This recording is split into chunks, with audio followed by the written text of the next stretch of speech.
प्यारे बच्चों, Suprabhatam. E learning में आपका पुनः स्वागत है। आज देव द्वारा रचित कवित्त के पहले पद का हम सरल शब्दों में उसका अर्थ समझेंगे। तो प्रस्तुत है देव द्वारा रचित कवित्त का ये पहला पद। डार द्रुम पलना बिछौना नौ पल्लव की, सुमन झिंगोला सोहे तन छवि भारी दे। पवन झुलावे केकी कीर बतरावे दे, कोकिल हलावे हुलसावे कर तारी दे। तो द्रुम माने होता है पेड़। सुमन झिंगोला हुआ फूलों का झबला, फूलों का जो एक प्रकार का गुलदस्ता टाइप का था, फूलों का झबला। केकी मोर को बोलते हैं। कीर तोता। हलावे हुलसावे यानी बोली में मिठास।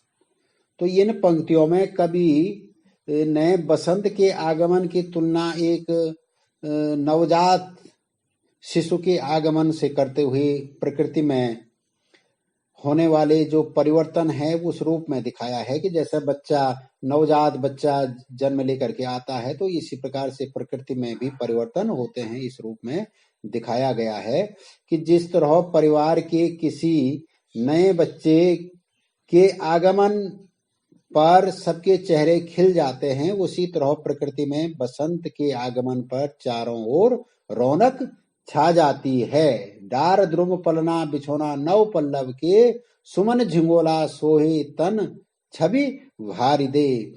यानी चारों ओर रंग बिरंगे फूल खिल गए हैं, चारों ओर रौनक छा गई है।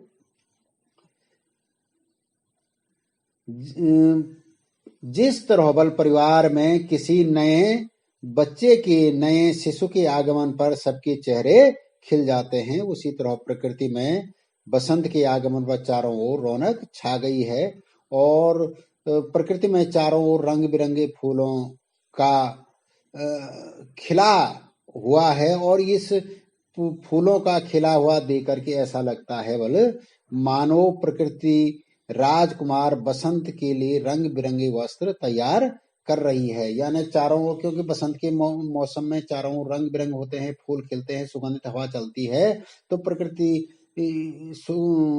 रंगीन हो जाती है। तो ऐसा लग रहा है बल कि जिस तरह से बच्चे के जन्म लेने पर उसको चारों ओर रंग बिरंग के फूल खिले हैं, तो ऐसा लगता है कि उसको वस्त्र तैयार किया जा रहा है। राजकुमार को बसंत के लिए रंग बिरंगी वस्त्र तैयार कर रही है।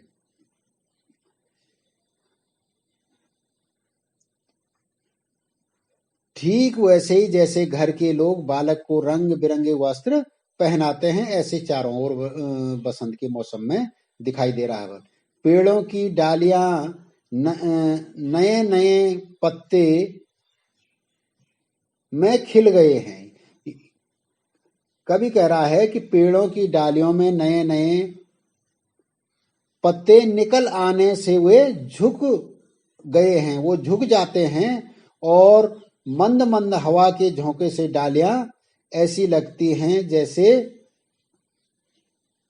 डुलती है।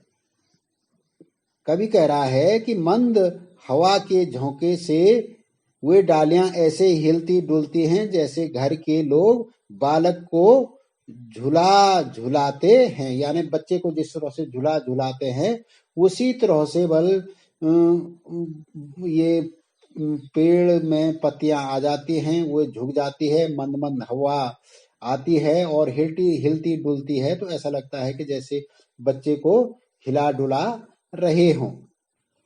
बाग में कोयल तोता मोर, कीर माने तोता होता है, तो बाग में कोयल तोता मोर आदि विभिन्न प्रकार के पक्षियों की आवाज सुनकर ऐसा लगता है कि मानो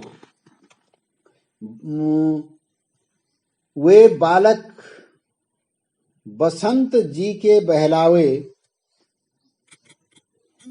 बसंत जी के बहलावे में लोरी सुना रहे हैं, यानी बाग में कोयल, तोता, मोर आदि विभिन्न प्रकार के पक्षियों की आवाज सुनकर ऐसा लगता है कि मानो वे बालक बसंत जी के बहलावे की कोशिश कर रहे हैं, उनको मनोरंजन कर रहे हैं एक प्रकार से। जैसे घर के सदस्य अपने अपने तरीके से विभिन्न प्रकार के बातें करके या आवाजें निकाल करके बच्चे को बहलाने का प्रयास करते हैं। इसी तरह से कवि कह रहा है कि कोकिल हुलावे हुलसावे कर तारी दे, यानी बच्चे को बहलाने के कोशिश परिवार के सदस्य। अगला है पूरित पराग सो उतारो करे राई नौन, कंज कली नायिका लतान सिर सारी दे, मदन महीप जू को बालक बसंत तही, प्रातही जगावत गुलाब चटकारी दे। उतारो करे राई नौन, यानी जिस पर नजर लगी हो उसके सिर पर एक चारों ओर नमक को घुमाने की एक प्रथा है, यानी नमक घुमा करके आगे से जला देते हैं बोले उस नमक को, ताकि नजर नहीं लगते हैं। इस तरह की एक वो है, उन लोगों का मानना है। कंज कली माने कमल की कली, कंज कली कमल की कली। और चटकारी माने होता है चुटकी, चटकारी माने चुटकी।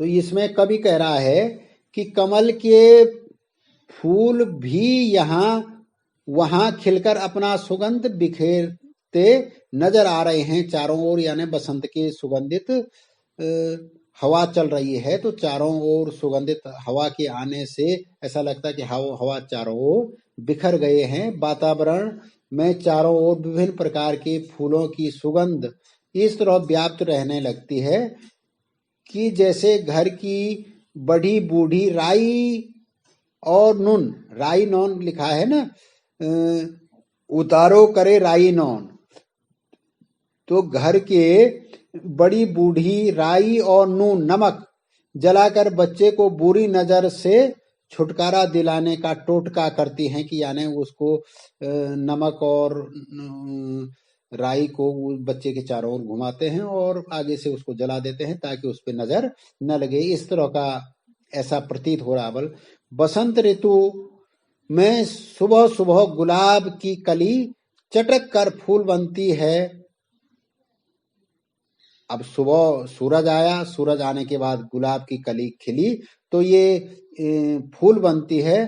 तो ऐसा लगता है बल उस समय जैसे बालक बसंत को बड़े प्यार से सुबह सुबह जगा रही हो, ऐसा लगता है कि जैसे गुलाब के खिलने में वो बच्चे को जगा रही हो।